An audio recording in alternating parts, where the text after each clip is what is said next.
2 जून 1947 जब दिल्ली के एक कमरे में करीब दर्जन भर लोग मिलकर करोड़ों लोगों का भविष्य लिखने जा रहे थे।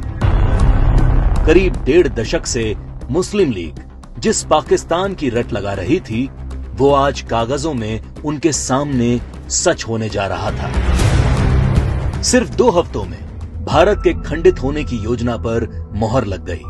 भगवान राम के बेटे लव का बसाया लाहौर, ढाकेश्वरी माता का तीर्थ ढाका, गुरु नानक देव जी का जन्म स्थान ननकाना अब 2 टुकड़ों में बंटने जा रहा था।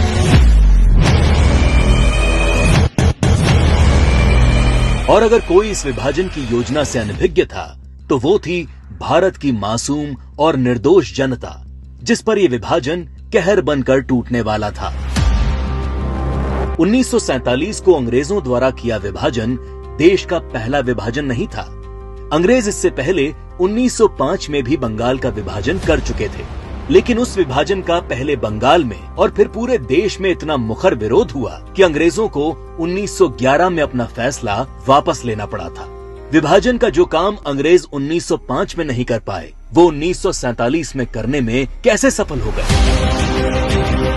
तो जो बात 1905 के बंगाल को 1947 के भारत से अलग बनाती है, वो है कांग्रेस पार्टी, मुस्लिम लीग और भारतीय कम्युनिस्ट। 1905 में बंगाल विभाजन के विरोध के बीच ही 1906 में मुस्लिम लीग का जन्म संयुक्त बंगाल के ढाका में हुआ।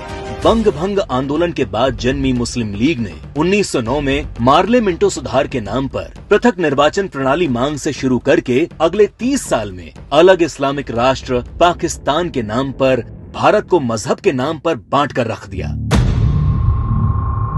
1920 के तुर्की के खलीफा के समर्थन में चलाए गए कांग्रेस के खिलाफत आंदोलन ने मुस्लिम कट्टरपंथियों को यकीन दिला दिया कि वे अपनी गैर जरूरी मांग पर भी कांग्रेस के नेतृत्व को मना सकते हैं। इसके बाद 1930 में अल्लामा इकबाल ने पहली बार मुस्लिम लीग के अधिवेशन में अलग इस्लामिक राष्ट्र की रूपरेखा रखी। इकबाल की कल्पना के इस अलग इस्लामिक देश के लिए पाकिस्तान नाम सबसे पहले चौधरी रहमत अली ने प्रयोग किया। जब 1933 के तीसरे गोलमेज सम्मेलन में चौधरी रहमत अली ने पाकिस्तान अभी नहीं तो कभी नहीं नाम के पर्चे बांटे और करीब 7 साल बाद 1940 में लाहौर अधिवेशन में मुस्लिम लीग ने पहली बार पाकिस्तान नाम के अलग इस्लामिक देश का प्रस्ताव पास किया और 1947 में 10 लाख लोगों की लाश पर चढ़कर एक अलग इस्लामिक देश बना लिया।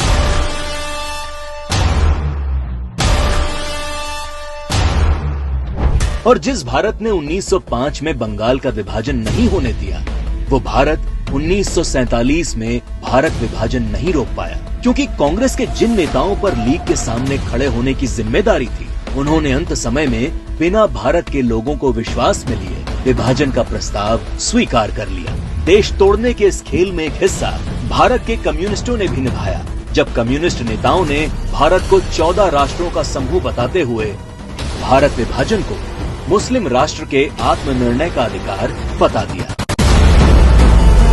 साल 1945 में अग्रणी कम्युनिस्ट सिद्धांतकार कॉमरेड जी अधिकारी ने मुस्लिम लीग की मांग को न्याय संगत बताते हुए एक थीसिस दी।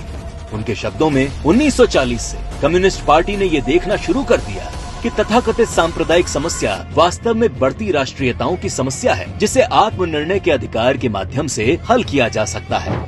यदि हम इसके प्रगतिशील सार को देखें, तो पाकिस्तान की मांग वास्तव में पंजाब, पठान, सिंध, बलूचिस्तान और पूर्वी प्रांतों की मुस्लिम राष्ट्रीयताओं के क्षेत्रों के आत्मनिर्णय के अधिकार की मांग है। जब देश का विभाजन हकीकत बनना तय हो गया, तब सर रेडक्लिफ को भारत और पाकिस्तान की सरहद तय करने की जिम्मेदारी सौंपी गई। रेडक्लिफ इससे पहले कभी भारत नहीं आए थे। उन्हें भारत की सांस्कृतिक विरासत, सभ्यता, मूल्यों, तीर्थों के विषय में कोई जानकारी नहीं थी। 3 सप्ताह में तय कर लिया गया कि कौन सा हिस्सा पाकिस्तान कहलाएगा और कौन सा हिस्सा हिंदुस्तान।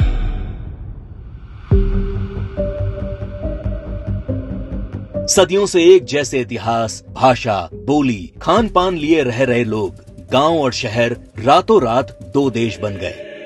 करीब 1.5 करोड़ लोग रातों रात बेघर हो गए और करीब 10 लाख से अधिक लोग इस विभाजन के नाम पर काल के गाल में समा गए। ये विभाजन जिसने आगे चलकर पूर्वी पाकिस्तान में एक नए नरसंहार को जन्म दिया। शहर के शहर रातों रात खंडर में बदल गए। शहर दर शहर दंगे और आगजनी शुरू हो गई। वो लोग जो हवेलियों में रहते थे वो अब रातों रात रिफ्यूजी बन चुके थे।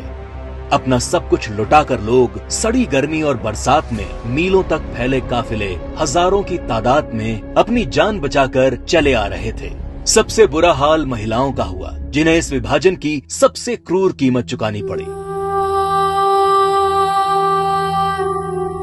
सैकड़ों महिलाओं का अपहरण और बलात्कार किया गया।